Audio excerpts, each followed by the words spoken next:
92.59% এই high vote পরিবর্তনের সংকেত নাকি পুরনো শক্তির জয়?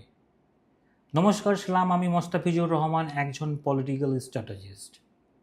আপনি কি জানেন 2026 সালের পশ্চিমবঙ্গ নির্বাচনের প্রথম দফায় তৈরি করে দিল এক নতুন ইতিহাস। 23শে এপ্রিলের ভোট শুধু একটা নির্বাচন নয়, এটা ছিল গণতন্ত্রের এক বিস্ফোরণ। 26টি জেলা, 152টি আসন আর রেকর্ড 92.59% ভোটদান। এটা শুধু সংখ্যা নয়, এটা মানুষের মনের বার্তা। কিন্তু এখানে একটা গুরুত্বপূর্ণ সত্য লুকিয়ে রয়েছে। প্রকৃতপক্ষে ভোটার অংশগ্রহণ ততটা কিন্তু বাড়েনি যতটা শতাংশ দেখে মনে হচ্ছে। কারণটা কি?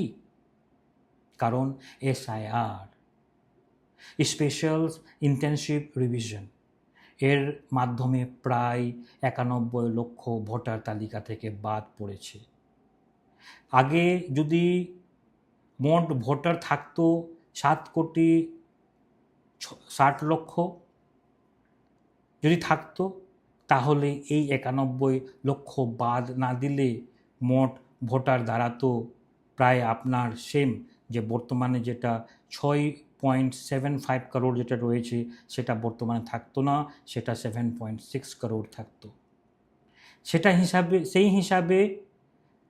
সেই হিসাবে যদি আপনার বর্তমান হিসাবে আপনারা যেটা দেখছেন 92.59% ভোট দেখাচ্ছে, সেটা যদি 7.6 করোড় ভোট থাকতো, ভোটার ভোট দিতে পারতো, সেটা প্রকৃত মোট ভোটারের উপরে হিসাব করলে নেমে আসতো প্রায় আপনার 83 থেকে 84%-এর মধ্যে।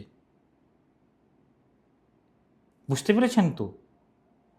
যদি আগেকার ভোট যেটা 91 লক্ষ ভোট যদি অ্যাড করে যদি আপনি যদি করতেন, সেটা ভোট পার্সেন্টেজ কিন্তু 83 থেকে 84% ভোট থাকতো। শতাংশ বেড়েছে, কিন্তু মূলত ভোটার সংখ্যা কমে যাওয়ার কারণে। বাস্তবে অংশগ্রহণের বৃদ্ধিতে ততটা কিন্তু নাটকীয় নয়। বুঝতে পারছেন জিনিসটা? এটাই হলো এই নির্বাচনের গাণিতিক সত্য এবং রাজনৈতিক বাস্তবতা। তারপরেও এটা বিষয় স্পষ্ট, সকাল থেকে বিকেল পর্যন্ত ভোটের হার ধারাবাহিকভাবে বেড়েছে। বিশেষ করে দুপুর 1টা থেকে 3টার মধ্যে বড় লাভ, মানে মানুষ নিজের ইচ্ছে ভোট দিতে বেরিয়েছে। জেলা ভিত্তিক ছবিটা যথেষ্ট তাৎপর্যপূর্ণ। কিন্তু দক্ষিণ দিনাজপুর, কুচবিহার, বীরভূম 94 থেকে 95% ভোট পড়েছে। মুর্শিদাবাদ আপনার প্রায় 7.5 লক্ষ নাম বাদ যাওয়া পরেও 93% ভোট টার্ন আউটস সেখানে দেখা গেছে।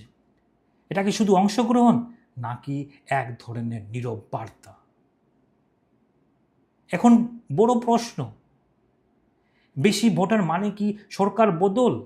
ইতিহাস কি বলছে চলেন দেখি একটু। বিহার 2010 ভোট বেড়েও নীতিশ কুমার ফিরে এসেছে। তামিলনাড়ু 2011 ভোট বাড়তেই সরকার কিন্তু বদলেছে। পশ্চিমবঙ্গ 2011 আমাদের 2011-তে যেটা নির্বাচন হয়েছিল বাম শাসনের সময়, সামান্য ভোট বৃদ্ধিতে 34 বছরের শাসন অবসান ঘটেছিল। লোকসভায় আপনি দেখুন, এই 2019-এর রেকর্ড ভোট বিজেপি আরও শক্তিশালী হয়েছে। অর্থাৎ বেশি ভোট মানে পরিবর্তন নয়, আবার কম ভোট মানে স্থিতাবস্থা নয়। তাহলে 2026-এ কি হবে? এই হাই পার্সেন্টেজ ভোট কি আসলে পরিবর্তনের ইঙ্গিত, নাকি শুধু এটি গাণিতিক বিভ্রম?